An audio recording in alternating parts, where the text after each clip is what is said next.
है इंजीनियर्स, आप सभी का फिर से स्वागत है हमारे एक और नए वीडियो में। हमारा ये वीडियो ऑलरेडी हमारी जो एग्जिस्टिंग सीरीज चल रही है design of RCC underground water tank का वीडियो 3 है। इसके पहले वाले जो वीडियोस थे उसमें हमने ऑलरेडी डिस्कस कर लिया है कि कोई भी अंडरग्राउंड वाटर टैंक्स होते हैं उनको किस पर्पज़ से डिज़ाइन किया जाता है, मतलब उसको किस पर्पज़ से बनाया जाता है, कितने टाइप्स के अंडरग्राउंड टैंक स्ट्रक्चर को डिज़ाइन करने के लिए डिज़ाइन किया जाता है फॉर द स्ट्रक्चरल पर्पज़, यानी स्ट्रक्चरल इंजीनियर्स के अकॉर्डिंगली। वहीं फोर्सेस कितने टाइप्स के होते हैं और किस तरह एक्ट कर रहे होते हैं, और उस फोर्सेस के एक्टिंग के दौरान आपकी टैंक का बिहेवियर किस तरह होता है, उसका डिस्कशन हमने ऑलरेडी वीडियो 1 में डिस्कस कर लिया है। जो नेक्स्ट वीडियो था हमारा, जिसमें हमने IS 3370 पार्ट 2 के सारे क्लोजेस को एक एक करके समझा, उसके बारे में जाना कि किस तरह अप्लाई होंगे, एप्लीकेशंस क्या क्या होंगी। तो वीडियो 2 मोस्ट ऑफली कोडल प्रोविजंस को कंसिडर करता है। जो अब हमारी सीरीज का जो नेक्स्ट पार्ट है वीडियो 3, इस वीडियो में हम आज एक लाइव प्रॉब्लम्स को कंसिडर करेंगे। उस पर से हम इनपुट्स निकालेंगे डिफरेंट, जो हम किस तरह एक एक्चुअल प्रोजेक्ट में हमको कोई प्रॉब्लम्स आती है तो उसमें हम किस तरह इनपुट डिसाइड करते हैं और लोड कैलकुलेशन करते हैं, तो वो आज की इस वीडियो में हम कवर करने वाले हैं। तो आई होप ये वीडियो आपको अच्छी लगेगी, और ये सीरीज आपको पसंद आ रही है तो प्लीज़ कमेंट करें। आपकी इस कमेंट से हमें काफ़ी मोटिवेशन मिलता है और इसी तरह की और वीडियो लाने की हम कोशिश करेंगे आने वाले कुछ समय में। तो चलिए वीडियो शुरू करते हैं।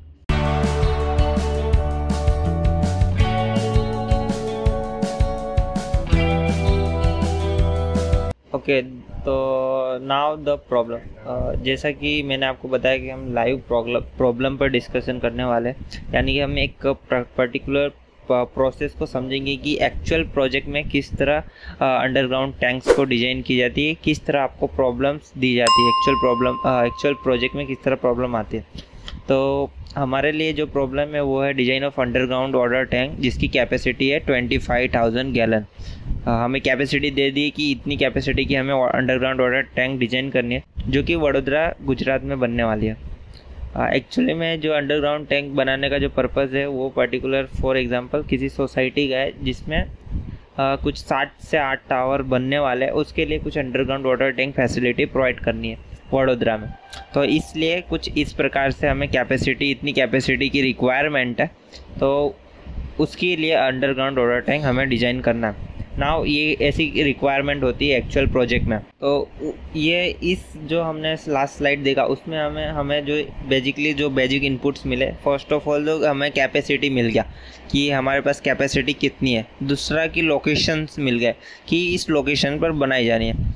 अब जो तीसरा आता है वो सबसे इम्पोर्टेंट इनपुट होता है, क्योंकि अंडरग्राउंड बनाने वाले हैं हम टैंक, तो सब basically soil report is one of the critical inputs for underground structure. तो हमें सॉइल रिपोर्ट को खासकर ध्यान से पढ़ना चाहिए, उसके अंदर इसके टर्म्स को समझना चाहिए। और मैं सीधे बता दूँ तो आपको सॉइल रिपोर्ट में मोस्ट ऑफली क्या ध्यान में दे कि SBC क्या है, टाइप ऑफ सॉइल क्या है, उसकी SPT वैल्यू कितनी आ रही है, सॉइल में जो कंटेंट है ग्रावेल, सील्ट या सैंड के, उसके कंटेंट कितने परसेंटेज में है, लिक्विडिटी इंडेक्स क्या है, प्लास्टिसिटी इंडेक्स क्या है, फ्री सॉइल इंडेक्स कितना आ रहा है, और ग्राउंड वाटर टेबल का किस लेवल पर लाइज कर रहा है। तो कुछ इन पॉइंट्स पर आपको ध्यान देना पड़ेगा सॉइल रिपोर्ट में। तो जैसा कि हमारे इस प्रॉब्लम में जो इनपुट है उसका जो अगर आप देखोगे तो कुछ SBC कुछ हमारा जो टैंक होगा नियर अबाउट 3 से 4 मीटर का डेप्थ में होगा अंडरग्राउंड, जिस हिसाब से हमारी 25,000 गैलन की कैपेसिटी है। वो आगे मैं समझाता हूँ आने वाली स्लाइड में कि आप किस तरह डेप्थ फिक्स करोगे, किस तरह उसकी साइज़ फिक्स करोगे। तो कुछ नियर अबाउट हमारी जो SBC है वो सॉइल रिपोर्ट में कुछ इस प्रकार से दी होती है कि 3 मीटर डेप्थ और उसकी विड्थ के अकॉर्डिंगली आपकी SBC बढ़ रही होती है। जैसे जैसे विड्थ बढ़ती है वैसे वैसे SBC बढ़ रही होती है। तो अगर आपकी विड्थ टैंक की 4 मीटर आती है तो कुछ आप 170 किलो न्यूटन पर मीटर स्क्वायर, यहाँ पे टन पर मीटर स्क्वायर में दी हुई है, जो कि किलो न्यूटन में होगी 170 किलो न्यूटन पर मीटर स्क्वायर। अगर आप 5 मीटर की दे रहे हो तो 180, या 6 मीटर की दे रहे हो तो 190 किलो न्यूटन पर मीटर स्क्वायर की SBC आपके लिए इस प्रॉब्लम में है। हमारे जो प्रॉब्लम आगे डिजाइन करेंगे उसमें जो SBC लेंगे वो इस रो में से लेंगे 3 मीटर डेप्थ की। ओके, तो ये थी हमारी सॉइल रिपोर्ट की फर्स्ट थिंग। जो नेक्स्ट सबसे इम्पोर्टेंट सॉइल रिपोर्ट में ध्यान देने वाली चीज़ होती है वो बोर लॉग डेटा करके इंफॉर्मेशन दी होती है, उस पर आपको खासकर ध्यान देना होता है। जैसे कि हमारा जो bore hole for example bore hole 1 है और उसका डेटा दिया हुआ है। अब इस डेटा के अकॉर्डिंगली हम 3 मीटर तक जाने वाले, हमारा जो स्ट्रक्चर होगा उसका डेप्थ 3 से 4 मीटर का होगा। तो उसमें हमें देखना है, जैसे डेप्थ यहाँ पे दिया हुआ है इस कॉलम में आप देखोगे तो आपका 3 से 4 मीटर पे जो एसपीटी वैल्यू वो नियर अबाउट 24 to 26 है। ओके, अब एसपीटी वैल्यू मैं क्यों बोल रहा हूँ आपको, क्योंकि एसपीटी वैल्यू से आपकी टाइप ऑफ सॉइल डिफाइन होती है। अगर आपने IS 1893 वाला हमारा वीडियो देखा होगा या हमारे आर्टिकल्स को विजिट किया होगा तो उसमें मैंने बताया कि आपकी एसपीटी वैल्यू पर से आपकी टाइप ऑफ सॉइल डिफाइन होती है। आपको मैं लिंक डिस्क्रिप्शन में दे दूँगा, वहाँ पर जाकर आप पढ़ लेना। हमारी अभी एसपीटी वैल्यू है वो है 24 या 26। इसका मतलब कि हमारी जो टाइप ऑफ सॉइल है वो मीडियम टाइप ऑफ सॉइल है। ओके, अगर हम IS के हिसाब से सॉइल की क्लासिफिकेशन देखें तो हमारे जो क्लासिफिकेशन होती है वो सिल्टी सैंड होती है, यानी SM है तो सिल्टी सैंड। आप देखो कि तो यहाँ पे सैंड का जो पार्टिसिपेशन है वो नियर अबाउट 60% सैंड है, 37% आपका सिल्ट है, वहीं 2% क्ले है और 1% ग्रावेल है। तो आपका मोस्ट ऑफली जो पोर्शन है सॉइल का वो आपका सिल्ट और सैंड ऑक्यूपाइड करता है। वहीं आपकी लिक्विड लिमिट NPA नहीं आएगी क्योंकि कोहेजन है नहीं, आपकी क्ले भी नहीं है, तो मोस्ट ऑफ सैंड ही है मोस्ट ऑफली। तो आपकी लिक्विड लिमिट और ये जो प्लास्टिसिटी इंडेक्स ये NP होगी। वहीं जो नेक्स्ट आपको ध्यान में देना है वो है बल्क डेंसिटी। इसकी बल्क डेंसिटी कितनी आ रही है, जैसे कि यहाँ पे 1.84 ग्राम पर cc है। और जो जैसा कि मैंने बताया आपको यहाँ से फाई एंगल मिल जाएगा, जो एंगल ऑफ फ्रिक्शन या जो भी बोलो वो यहाँ पे 30 डिग्री दिया हुआ है, जिसके ऊपर से हमारी एक्टिव अर्थ प्रेशर की वैल्यू डिसाइड होगी। तो ये चीज़ ध्यान में रखिए, यहाँ पे 30 डिग्री का फाई फ्रिक्शन दिया और वाटर टेबल जो है वो नीले, यानी कि इन्होंने जो बोर जब किया था उस टाइम पे इन्हें वाटर टेबल एनकाउंटर नहीं हुआ इनके उसमें। अदरवाइज यहाँ पे मेंशन होता है कि 4 मीटर डेप्थ पे हमें वाटर टेबल एनकाउंटर हुआ है या 5 मीटर डेप्थ पे, तो यहाँ पे वाटर टेबल एनकाउंटर नहीं हुआ। तो कुछ इस हिसाब से हमारी रिपोर्ट में से डेटा हमें पढ़ना होता है। खासकर बोर लॉग डेटा हमें ध्यान देना होता है कि टाइप ऑफ सॉइल क्या है, और SBC आपको दूसरे ध्यान में रखना पड़ता है। तो हमें यहाँ से कुछ इनपुट्स मिल गए सॉइल रिपोर्ट में से, जैसे कि SBC हमें मिल गई, टाइप ऑफ सॉइल मिल गई, सिल्टी सैंड है, और एंगल ऑफ फ्रिक्शन मिल गया। तो अब हम इन सभी इनपुट्स को अगर एक लाइन से लिखते हैं, जैसे कि जो कि हमारे डिजाइन इनपुट्स होते हैं, जब हम डिजाइन करेंगे तो उसमें ये इनपुट्स हमारे प्ले करेंगे। सबसे पहला अगर हम ध्यान दें तो that is minimum grade of concrete. अब अगर हमारा प्रीवियस वीडियो देखे होंगे जो कि वीडियो 2 है, उसमें मैंने बताया कि IS 3370 पार्ट 2 में वाटर टैंक के लिए मिनिमम ग्रेड ऑफ कंक्रीट कितना मेंशन किया हुआ है। वो वीडियो अगर आप देख लोगे तो आपको पता चल जाएगा कि मिनिमम ग्रेड ऑफ कंक्रीट कितना लेना है। वहीं अगर आपकी टैंक किया तो लोकेशन, जैसे कि हमारी वडोदरा है, अब एक्सपोजर कंडीशन के हिसाब से वडोदरा जो लोकेशन है वो मॉडरेट एक्सपोजर कंडीशंस में आते हैं। वहीं अगर आप एक्सट्रीम या वेरी एक्सट्रीम कंडीशंस में जाते हो तो ऐसे कंडीशंस में आपके कवर चेंज होंगे और आपका ग्रेड ऑफ कंक्रीट मिनिमम वो चेंज होगा, जिससे आप IS 456 के टेबल अकॉर्डिंगली जो भी आता है 5 या डिफरेंट, उसके अकॉर्डिंगली आपको प्रोवाइड करना है। वो कैसे करोगे उसकी भी मैं लिंक आपको डिस्क्रिप्शन में दे दूंगा, वहाँ पर जाकर पढ़ लीजिए, आपको पता चल जाएगा कि किस हिसाब से IS 456 में से आप minimum grade of concrete decide कर सकते हो। अभी हमारे केस में लोकेशन वडोदरा है, दैट इज़ मॉडरेट कंडीशन, और IS 456 के हिसाब से भी मॉडरेट कंडीशन में आपका जो मिनिमम ग्रेड ऑफ कंक्रीट वो M25 होता है। बट IS 3370 में जो मिनिमम ग्रेड ऑफ कंक्रीट है वो M30 है, तो हम M30 grade of concrete consider करेंगे। दूसरा है कि हम रेइनफोर्समेंट किस टाइप का यूज़ करेंगे और कितने ग्रेड का यूज़ करेंगे। जैसा कि हमारा वाटर रिटेनिंग स्ट्रक्चर है, तो वाटर रिटेनिंग स्ट्रक्चर में कोरोजन लगने की प्रोबेबिलिटी बहुत ज़्यादा होती है, तो ऐसे केस में हम CRS स्टील यानी कि कोरोजन रेजिस्टिव स्टील वापरेंगे और 500D ग्रेड का स्टील यूज़ करेंगे। ये हमारे कुछ बेसिक इनपुट्स हो गए। नेक्स्ट जो कवर है, कवर हमारे जैसा कि मैंने बताया IS 456 के अकॉर्डिंगली मैंने यहाँ पे कंसिडर किए हुए हैं 50 mm वॉल के लिए और बेस स्लैब का जो बॉटम साइड कवर होगा वो 75 mm होगा, और जो दूसरे कवर्स होंगे टॉप और साइड के वो 50 mm होंगे। वहीं टॉप स्लैब में जो बॉटम कवर होगा जो कि आपके वाटर के टच में होगा वो 50 mm से होगा टॉप स्लैब में बॉटम साइड। वहीं जो टॉप साइड है उसमें हमें 30 mm का कवर देना है। नाउ जैसा कि डेंसिटी ऑफ सॉइल, जैसा कि मैंने बताया था बल्क डेंसिटी आपकी 18 है, उसके अकॉर्डिंगली हमने यहाँ पे 19 कंसीडर की हुई है। डेंसिटी ऑफ वाटर सबको पता है 10 का होता है, डेंसिटी ऑफ कॉन्क्रीट 25 होता है। Level of ground water table जो कि हमें सॉइल रिपोर्ट में से मिल गया, नॉट एप्लीकेबल है।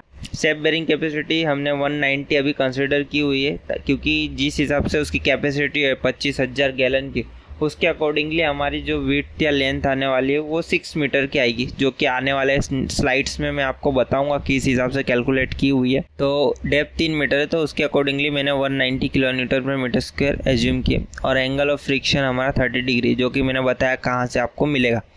तो कुछ ये इनपुट्स हमारे डिज़ाइन में काफ़ी इम्पोर्टेंट होंगे, और किस तरह इस इनपुट्स को हम कलेक्ट कर सकते हैं वो मैंने आपको समझा दिया। Now size fixing of the tank.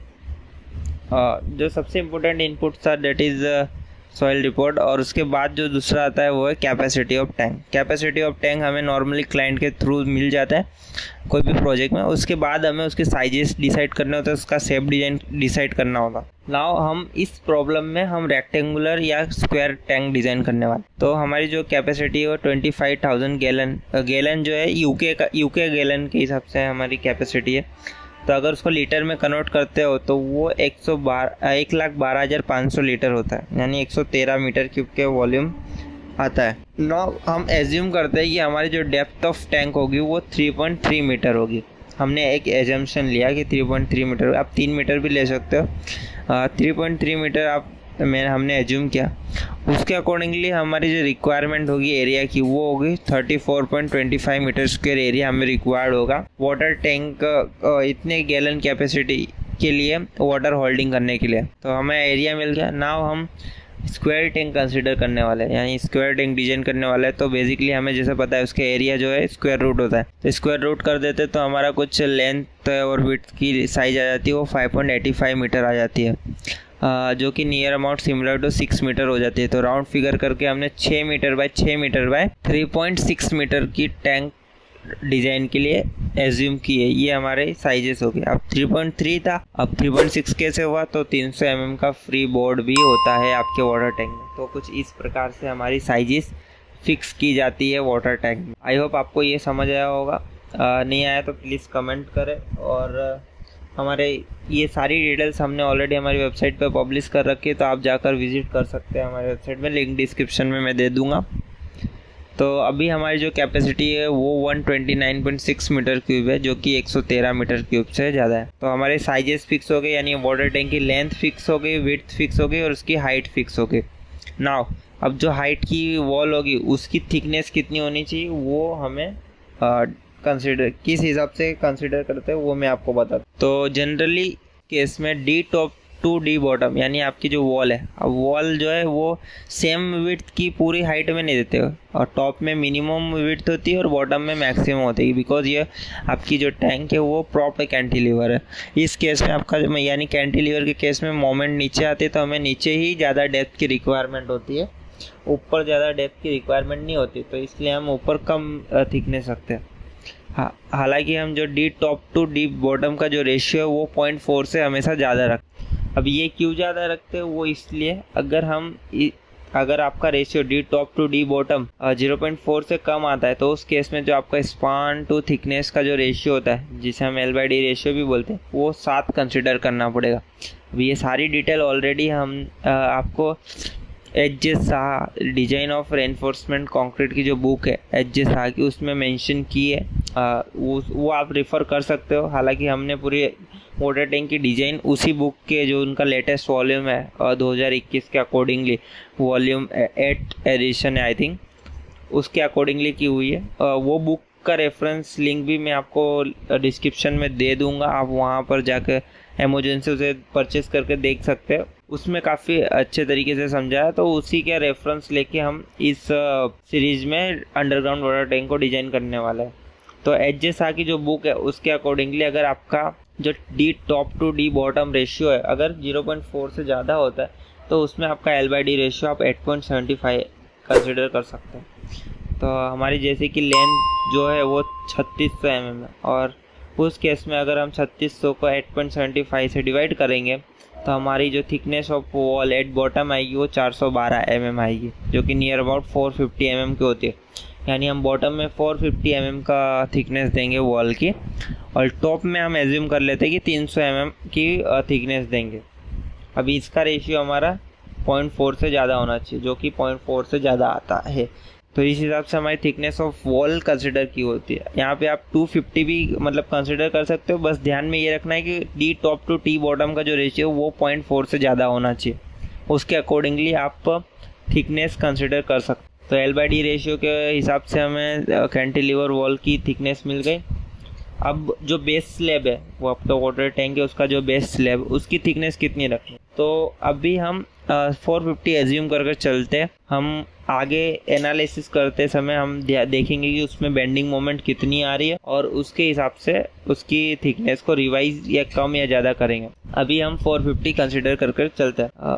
और जो थिकनेस ऑफ टॉप स्लैब है वो नॉर्मली हमारा, जैसा हम टॉप स्लैब हमारी बिल्डिंग्स में रूफ स्लैब या कोई भी स्लैब को डिजाइन करते हैं उसके हिसाब से ही करते हैं। तो यूजीसी का जो टॉप स्लैब है उसमें भी हम उसी प्रोसेस को फॉलो करते हैं जैसे बिल्डिंग में स्लैब को डिजाइन में करते हैं। जैसा कि हमारा जो स्लैब का स्पान है वो 6 मीटर है, जैसा कि मैंने हमारी जो साइज फिक्स हुई वो 6 मीटर बाय 6 मीटर बाय 3.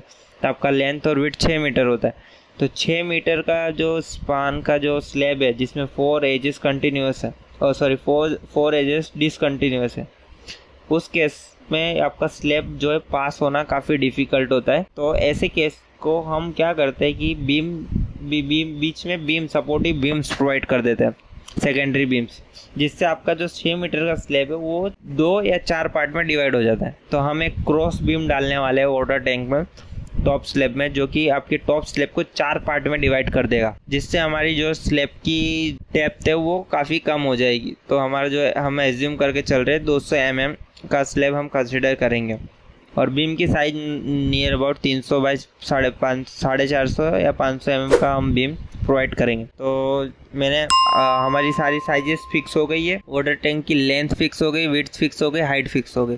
अब जो उसका एलिमेंट्स है जैसे कि वॉल की थिकनेस भी हमारे फिक्स हो गए, जैसा कि मैंने आपको बताया कि इसके अकॉर्डिंगली किया है। दूसरा बेस स्लैब जो है उसकी भी थिकनेस हमारी फिक्स हो गई, एज्यूम किया हुआ है, वो हम आगे जाके बेंडिंग मोमेंट अकॉर्डिंगली उसको चेंज कर देंगे।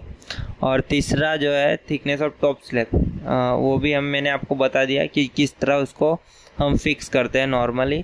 आपका उसमें भी स्पान बाय डेप्थ रेशियो ध्यान में रखना होता है, जैसा कि नॉर्मली स्लैब में हम डिजाइन के वक्त करते हैं। कुछ इस अकॉर्डिंगली हम साइजेस फिक्स करेंगे। Now the most important that is load calculations. अब लोड हमारी वॉल्स पे कितनी लगेगी, बेस स्लैब पर कितने लगेगा, वो हम यहाँ पर मैं आपको बताता हूँ कितना आएगा। जैसा कि डेड लोड है, डेड लोड आपके स्ट्रक्चरल एलिमेंट का लोड होगा, जैसे कि वॉल हो गई, टॉप स्लैब हो गया या बेस स्लैब हो गया, जो कि हम स्टैड प्रो सॉफ्टवेयर का यूज़ करने वाला है, तो उसमें बाय डिफ़ॉल्ट कैलकुलेट हो जाएगा।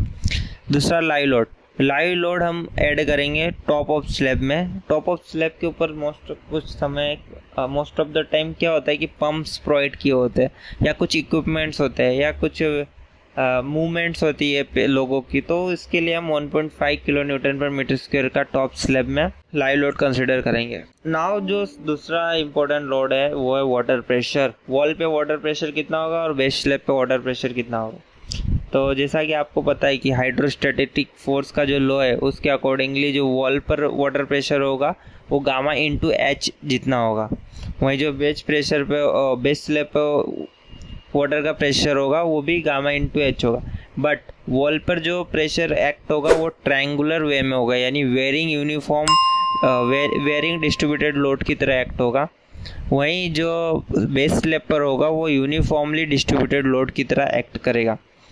तो वॉल पर प्रेशर कितना होगा, जैसा कि हमारे 3.3 मीटर तक की हाइट तक वाटर रहने वाला है, तो 3.3 मीटर हाइट हमने कंसिडर कर ली और वाटर की डेंसिटी कंसिडर कर ली। उस हिसाब से हमारा जो प्रेशर आया वो 33 किलो न्यूटन पर मीटर स्क्वायर है, जो कि बेस में मैक्सिमम इंटेंसिटी है और टॉप में 0 इंटेंसिटी है। वहीं जो आपका बेस स्लैब है उसमें जो वाटर प्रेशर आने वाला है वो भी सेम 33 किलो न्यूटन पर मीटर स्क्वायर आएगा, बट ये यूनिफॉर्म होगा पूरे बेस प्रेशर पर, पूरे बेस स्लैब पर सेम वे में एक्ट करेगा। ओके, तो ये दो लोड हम जब मॉडल करेंगे स्टेट प्रो में उस टाइम पे अप्लाई करेंगे। और जो चौथा लोड केस है वो है सॉइल प्रेशर। सॉइल प्रेशर जो है, जैसा कि आपको पता है, सॉइल प्रेशर वॉल पर और बेस स्लैब पर कितना होने वाला है। वॉल पर जो सॉइल प्रेशर होगा वो KA into gamma into H के अकॉर्डिंगली कैलकुलेट होगा। अब K क्या होता है? K होता है एक्टिव अर्थ प्रेशर का कोएफिशिएंट। एक्टिव अर्थ प्रेशर की डेफिनेशन आप गूगल पर सर्च कर लेना क्या होती है। हमारे जो टैंक की वॉल है वो एक्टिव अर्थ प्रेशर के कॉन्टेक्ट, तो ऐसे में हमारा जो अर्थ प्रेशर होगा वो होगा K into gamma into H। K की वैल्यू हमारी 0.33 आती है, जो कि K का जो फॉर्मूला है 1 minus sine phi divide by 1 plus sine phi, उसके अकॉर्डिंगली जो वैल्यू आती है वो 0.333 आ रही है। नाउ अगर आप फिर से मैं आपको बताता हूँ कि अगर आपने हमारा लास्ट वीडियो देखा होगा तो उसमें मैंने आपको बताया कि कोड का जो एक क्लोज है, काफ़ी इम्पोर्टेंट क्लोज है कि K की वैल्यू मिनिमम कितनी लेनी है। ओके, तो उस क्लोज के अकॉर्डिंगली हमारा जो K का वैल्यू आता है वो 0.5 मिनिमम हमको लेना है। ओके, तो इसलिए हम यहाँ पर K का वैल्यू 0.5 कंसिडर करेंगे। ओके, नाउ वॉल पे जो प्रेशर होगा वो K into gamma into H होगा। तो K हमारा 0.5 है, गामा हमारा 3.6 है। हमारा जो वाटर टैंक है वो 3.6 मीटर बिलो द ग्राउंड है। जो वॉल है, वो आपका 3.6 है और 19 की डेंसिटी। तो आपका जो वाटर का सॉइल का जो प्रेशर आएगा वो 34.2 किलो न्यूटन पर मीटर स्क्वायर आएगा, और ये भी वेरिंग डिस्ट्रीब्यूटेड लोड होगा।